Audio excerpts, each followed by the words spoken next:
Hello and welcome to the She Makes Africa podcast, brought to you through the efforts of the AWEC Alumni Network.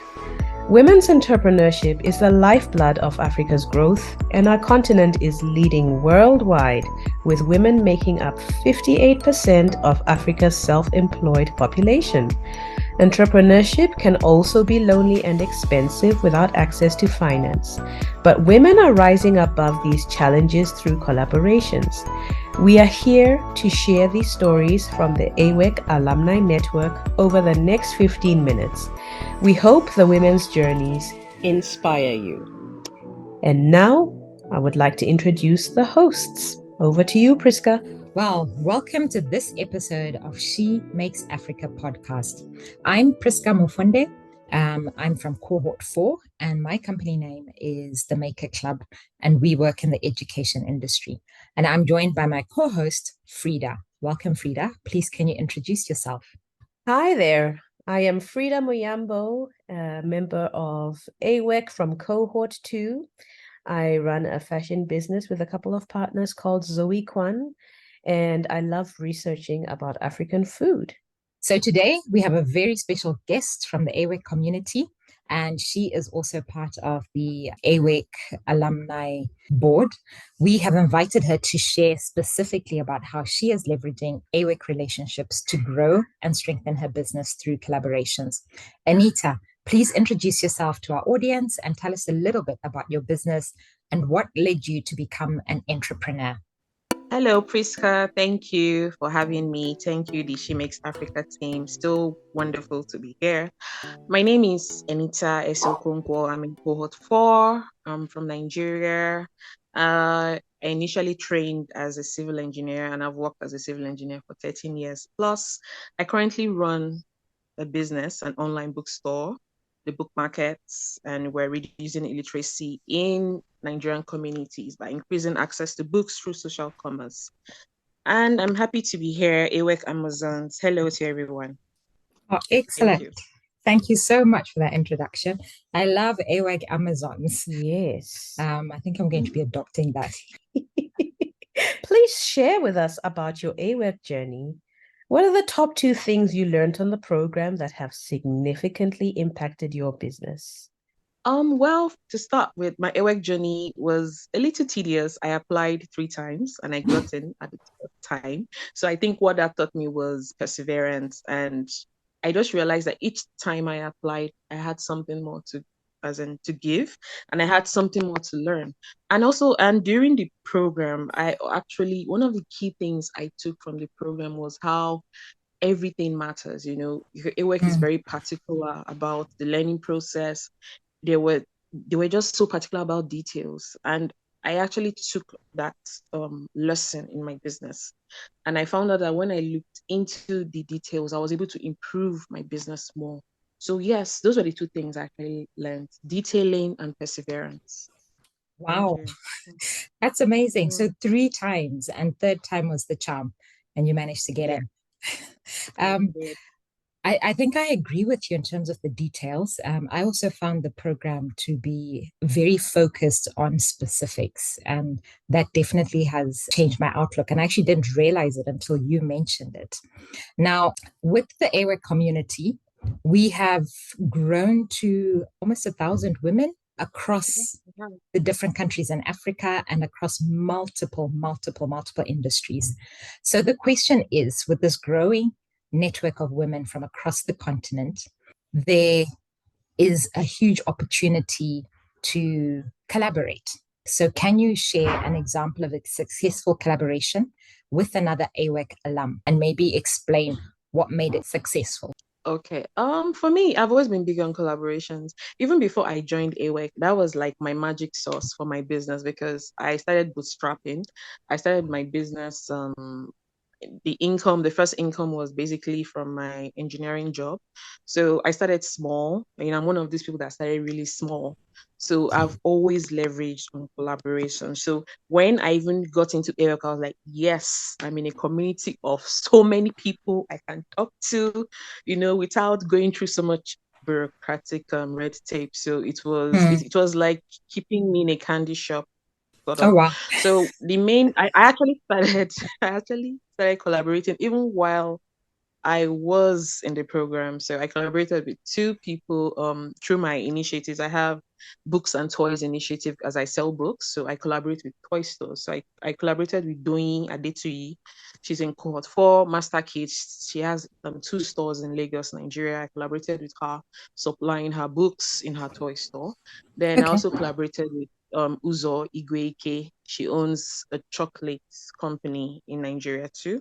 So my collaboration with her was like more of gifting, because as a bookstore sometimes we have gift packages for our customers. So we get her chocolates in our gift boxes, and we also did that as a kind of awareness, and it worked beautifully that way. I think it's so interesting that as a bookshop, you were collaborating with someone who was into confectionaries, Uzo, with her chocolates. I think sometimes people Yeah. miss the link in crossing over to collaborate with someone who is in a different space. But when the two come together, you can create a unique synergy. Yeah. Yeah. Yes, you can. We have I have, as I said, I'm big on collaborations, food and books. So books and chocolate is actually a subset of food and books, because we also collaborate with restaurants in Nigeria. I see my business framework is that we see reading as a lifestyle, you know. It's not Mhm. something alien. It's not when you're just going to write an exam. It's something you Okay. do every day. And if Okay. you perceive it that way, you just know that there are different interfaces. Yeah. So yes, I'm big on collaborations. And I will Okay. also advise other AWEC Amazons to pick that too. And so, what have been the tangible results on your business? Oh, the result has been amazing. More revenue, publicity. As I said, we I did books and chocolates campaign with Uzo of Loam Chocolate. It's been, as I said, when you have that leverage of having two platforms, then also another special thing is that you also get to access their customer segments, another business, you get and those people get to know you, and they're like, oh, so it really just works beautifully. It's a win-win. Then lastly, that's another part I really like. I feel that as a business, your business is an entity, right? Just like you have friends as a personal person, I feel your business should have friends. So I Mhm. see my collaborators and partners as business friends, the book market business friends you get. It just works beautifully that way. It's a win-win culture. I love that Mm. analogy of looking at it as one's business needs to have a friend, because when you think Yeah. about it like that, then it makes perfect Mhm. sense. Thank you so much. This is such an inspiration.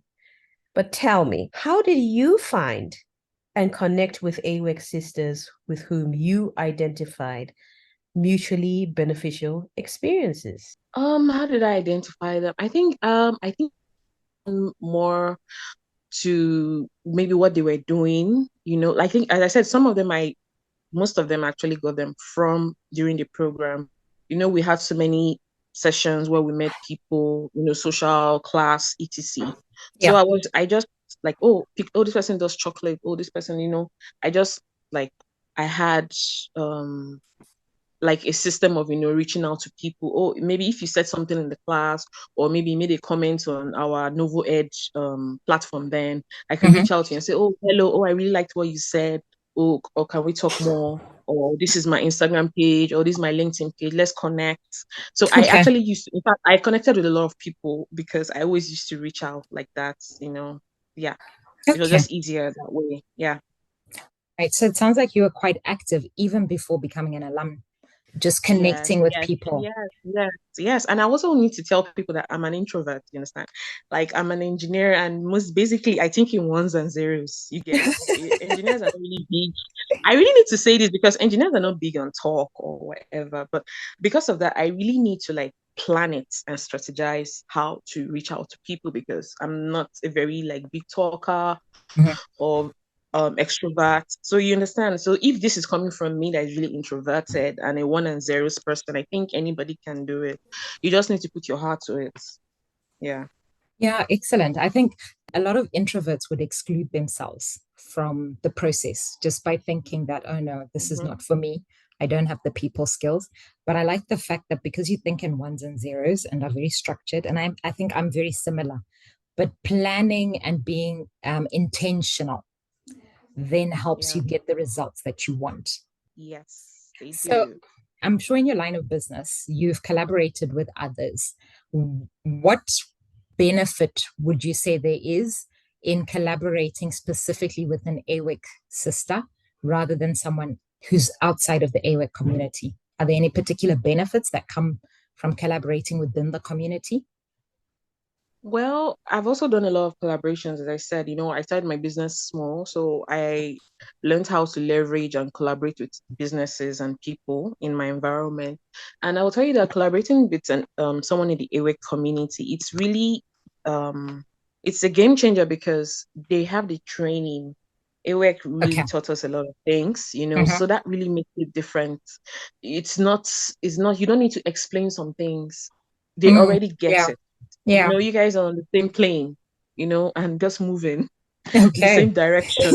You get, so that's what it really makes. That's different. That's different. And sometimes I even try to tell people in my environment, oh, you should try and join AWEC, or you should try and get some business training. And even sometimes they don't get it. They feel, no, I do business every day. So what's Mm. so different? What are they going to teach me? Okay. Yeah. Okay. Yeah. Mm. Oh wow, that's excellent feedback. And if anyone out there is listening and is not a part of the AWEC community, this is your moment to look us up and submit your application to join. And so, in the midst of doing all of these collaborations, Anita, did you face Mhm. any challenges? Yes, obviously, even in the midst of doing anything, there are always challenges, particularly if you're doing a collaboration, anything it's more like a project. Mhm. From the beginning, there's always the communication, managing expectations, then there's a bit of back and forth to try Okay. and compromise and get everybody on the same page. Then there's a part Mhm. where you guys are sailing through. So challenges is a part of it. And I think that's the reason why a lot of people don't like collaborations, because first they're avoiding conflicts. Oh, I don't want to quarrel with this person. Oh, I don't want to say something person won't like, or you get. But the truth of the matter is that without conflict, you can't even walk. You can move. Friction. Yeah, true. They need to, so that you need to be able to willing to communicate, willing to compromise, Mhm. willing to have expectations that are manageable or not manageable. Sometimes you need to give back, sometimes you need to let go. Okay. It's a touch and go thing, but definitely, if you look at it in a point that, oh, you're not going to have challenges, then nah, it's Then it's not going to definitely work. not going to be. Yeah, it's not going to work. Yeah. Excellent. Thank you so much for that. And I think it's a very realistic way of looking at it that trouble comes, Yeah, but it's yeah, about the trouble give and comes. And take. even I've even had cases where, though not with AWEC alumni, where I've had to maybe close a collaboration. I would always say, even when that happens, as I said, just like in any project, you have the Mhm. initiation to the closeout. Anything Mm. will eventually end. You Yeah. understand? Yeah. When it ends, let's try and end it in a good note. It doesn't need to end. The end doesn't mean that it's like, how would I put it? It doesn't have to mean like you guys are enemies or something. Yeah. Sometimes a project runs its course, or a campaign runs its course, or a collaboration runs its course, and you end in a good note. And you never know. Sometimes you can even circle back. I've had people that I have circled back with again, at a different instance, or at a different initiative. So yeah, just try to end things in a good note, if and when it comes to the end. Yeah. And I think you mentioned earlier about how collaborations can be viewed as friendships. And I think if we Mhm. view our businesses as befriending other businesses, any friendship is going to face challenges. There are going to be points of disagreement. But friendships generally work those things out. And I think that's basically what you're saying here. That work things out, and doesn't mean that you become enemies. It just means you have a difference of opinion. Mm-hmm. And so, Yeah. if you were to give advice to AWEC sisters looking to collaborate, what would be your best tip for them? I think I would go African now. I think there's an African proverb that if you want to go far, you go alone. Sorry, if you want to go fast, you go alone. If you want to go um far, you go. What's the proverb again? Okay, I think it says if you want to go fast, you Go you go alone, alone. If you want to go go far, you far. go Go, together. So if yes. you want, for me, yeah. So for me, I believe if you want to go far and you want to go fast, you go as a community. So I Mhm. think that's just my advice in general.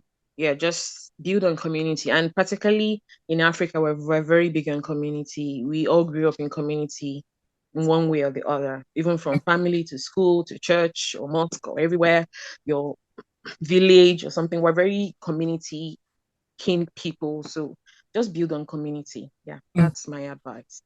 Anita, I love that you shared that proverb. And can I just say that proverb, which is a Swahili proverb, I think it's definitely African. It has actually become my mantra over the past, I don't know, 5 years or so, to the point that any business move I make today, I make sure I'm not doing it alone to go fast, but I find someone to do it with to go further. And I think that is so important. And I think I love the fact that during this conversation, you've been drawing from things that we do naturally, things like friendships, and bringing those into business, and things like community that we grow up with in Africa. It's part of our ethos, and bringing that into business. And I think a lot of times we put divisions between business and our lives. But when we actually bring them together and borrow what works in society and in life and put it into business, we can leverage on that. Absolutely. All right. So thank you so much, Anita, for sharing about your collaboration journey. Thank you for your wisdom and nuggets that you have shared with our audience. And we wish you all the best. And we hope to see you collaborating across Africa in the coming season. Thank you very much. Thank you so much. Thank you so much for having me. Thank you. Bye to all the AWEC Amazons. Thank you. So, community, we have heard it. Collaborations have enabled women to expand their business, gain traction, and make a greater impact. Now, it's your turn to present your opportunity to this community of 1,000 women and grow. What is your key takeaway from this podcast? And let us know if you are inspired to take action and collaborate with an AWEC sister. As always, we would love to hear from you. So if you like this podcast, if you have a question, leave us a message in the comments section. Once again, thank you very much for joining the She Makes Africa podcast, brought to you through the efforts of the AWEC Alumni Network. Until next time, let's collaborate.